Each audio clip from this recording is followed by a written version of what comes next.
Toutes et à tous, j'espère que vous allez bien. On se retrouve pour le brief du mardi 26 août, il est 8h28. Aujourd'hui, on va parler donc des news économiques, du ratio long and short, du funding, open interest, des liquidations. On regardera ce que font les whales en finissant par l'analyse technique de Bitcoin. Mais avant ça, on va regarder donc ce qui s'est passé hier. Hier, on a eu un joli dump sur Bitcoin, encore une fois. On a actuellement tapé dans la zone que j'attendais. Donc, on est actuellement dans la zone que je vous ai call hier. Donc dans la zone des 110 000 dollars. On a mèche jusqu'aux 108 600 dollars sur BitGet. Donc ça, c'est vraiment intéressant parce que de toute façon, donc c'était prévu. On a en tout cas réintégré ce canal, donc c'est un FVG H4. Donc ça, c'est vraiment intéressant parce qu'on l'a réintégré.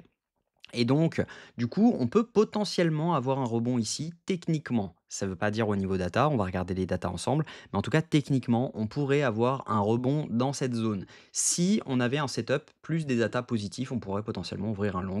Et donc, le but de cette vidéo va être de savoir si c'est le cas ou non. Donc, techniquement, on a actuellement, donc on a fait notre break of structure juste ici, on a fait notre prise de liquidité ensuite. Donc, on le voit juste ici, on a fait notre prise de liquidité. Actuellement, on est sur un changement de tendance. Mais voilà, ça reste, faiblard quand même, hein. On a fait notre changement de tendance ici. Idéalement, on reviendrait en dessous juste mèche pour reprendre cette mèche de liquidité et derrière, on pourrait, si on a un setup, en low time frame par exemple en M5, là on pourrait long pour venir chercher beaucoup plus haut. Mais voilà, si jamais on prend pas ces liquidités-là, je pense que ça peut être, dangereux de rentrer en tout cas maintenant, en sachant que le stop est plutôt loin, pour être safe. Donc, je ne rentrerai personnellement pas tout de suite, j'attendrai au moins une prise de liquidité. Donc on va voir les liquidations où elles se trouvent.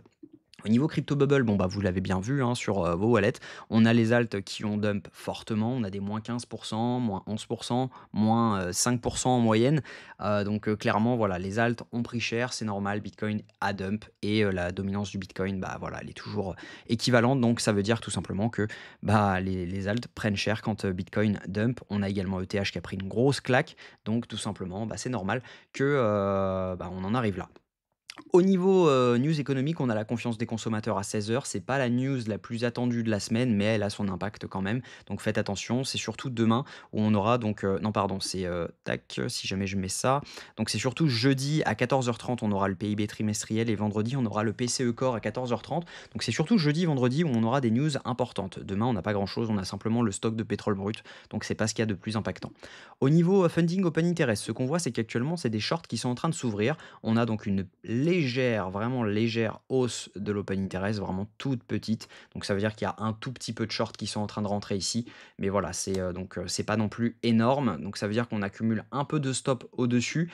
Et donc c'est ce qui pourrait nous emmener. Mais voilà, il faudrait vraiment que les shorts s'accélèrent. Donc on ait une vraie hausse de l'open interest avec une vraie baisse des funding pour vraiment se dire, OK, on a un potentiel bottom. Et actuellement, ce n'est pas du tout le cas. On a tout simplement juste un rebond tech sur l'open interest. On voit qu'on a liquidé pas mal, hein. On a donc à chaque fois des shorts qui se ferment, hein, parce qu'on voit donc une chute de l'open interest par exemple ici, avec un re-up des funding juste ici. Donc ça veut dire que là ce sont des shorts qui se sont fermés. Même chose ici, on voit un dump de l'open interest juste ici avec un re-up des funding, ce qui veut dire que ici ce sont des shorts qui ont pris profit. Donc ça veut dire que potentiellement, on a de moins en moins de liquidations à prendre au-dessus. On a atteint une zone clé, donc les shorts pourraient être sortis. Et donc par conséquent, il y a moins de liquidations qui s'accumulent au nord. En tout cas, au niveau max pain price, au niveau des liquidations, si jamais je me mets sur une semaine pour qu'on voit un petit peu, on a donc 114 millions à liquider à 117 000 dollars. Donc ça, c'est intéressant. Mais en tout cas, on a voilà 37 millions, donc ce qui reste très peu, à 107 800 dollars. Donc ça veut dire que c'est vraiment très peu. On n'a pas non plus énormément à liquider encore. On a quasiment liquidé tout ce qu'il y avait à prendre à la baisse. Donc on pourrait être potentiellement sur un bottom. Au niveau liquidation, si on regarde au niveau de la carte thermique, sur 48 heures, on voit qu'on a pris quasiment tout ce qu'il y avait à prendre en dessous. On n'a plus énormément de liquidation à prendre en dessous. Et par contre, on a des liquidations à prendre autour des 113 900 dollars et aux 115 800 dollars. Si jamais je me mets sur une semaine, c'est la même chose. On a beaucoup de liquidations à prendre au-dessus et on n'a plus grand-chose en dessous. Ça veut dire qu'on est potentiellement sur un rebond technique au niveau de liquidation également. Au niveau de ce que font les whales, bon, la chart avait bug, elle est revenue, hein, vous le voyez, ça avait bug ici, mais c'est pas grave, les datas, elles, sont restées intactes. Donc, on a actuellement des ventes au niveau des whales. Personnellement, j'ai rarement vu autant de ventes comme ça, et j'ai rarement vu donc un up pareil, se faire vendre par les whales. Donc clairement, ça a servi d'exit liquidity. Les micro whales également vendent, tandis que les retails, eux, achètent comme jamais. On voit donc clairement qu'il y a un FOMO qui est en train de se passer au niveau des retails. Donc est-ce qu'ils vont avoir raison pour une fois? J'en doute, mais voilà, en tout cas, voilà, on a des retails qui, eux, achètent tandis que les whales et micro whales vendent. On a des tout petits achats au niveau des micro whales, donc ce qu'il faudrait voir, c'est vraiment un rachat massif pour avoir un bottom. Donc actuellement, ce n'est pas le cas. En tout cas, techniquement, on a pris au niveau data, on a pris toutes les liquidations qu'il y avait à prendre sur cette zone. Ça veut dire que si jamais on est dans une zone dans laquelle on doit rebond, bah, c'est maintenant. Si jamais on cherchait une zone dans laquelle on devait rebond, c'est clairement maintenant.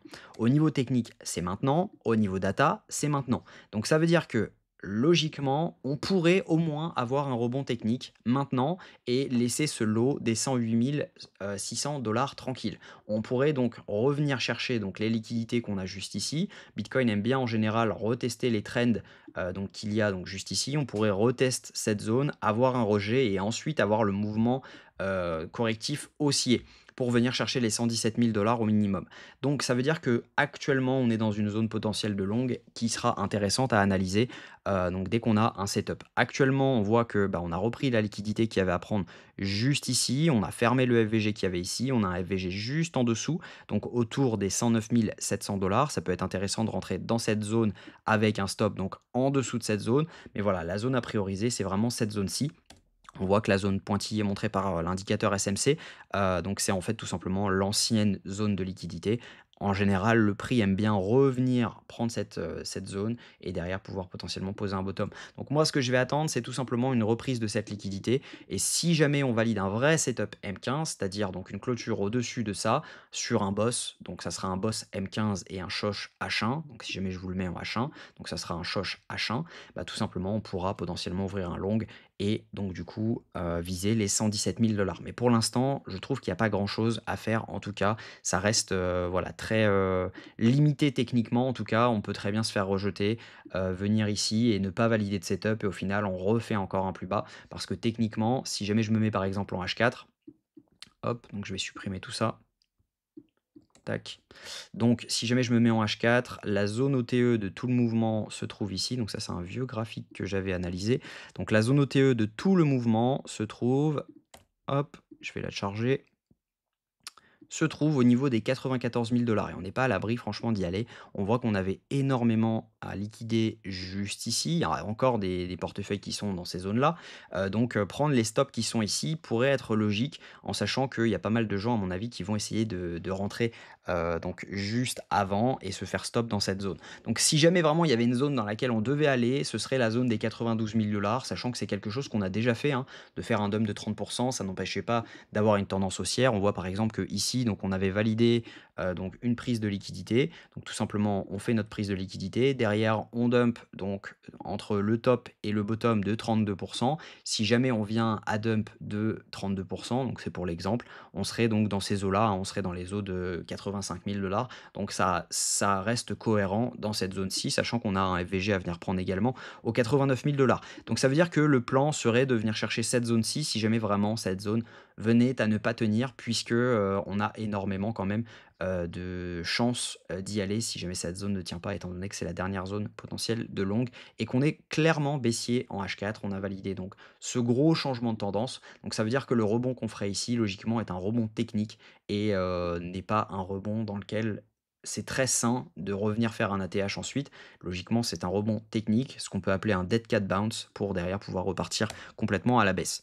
Donc voilà le plan. Je pense que voilà, à long terme, on sera sous les 100 000 dollars à mon avis d'ici 1 ou 2 mois.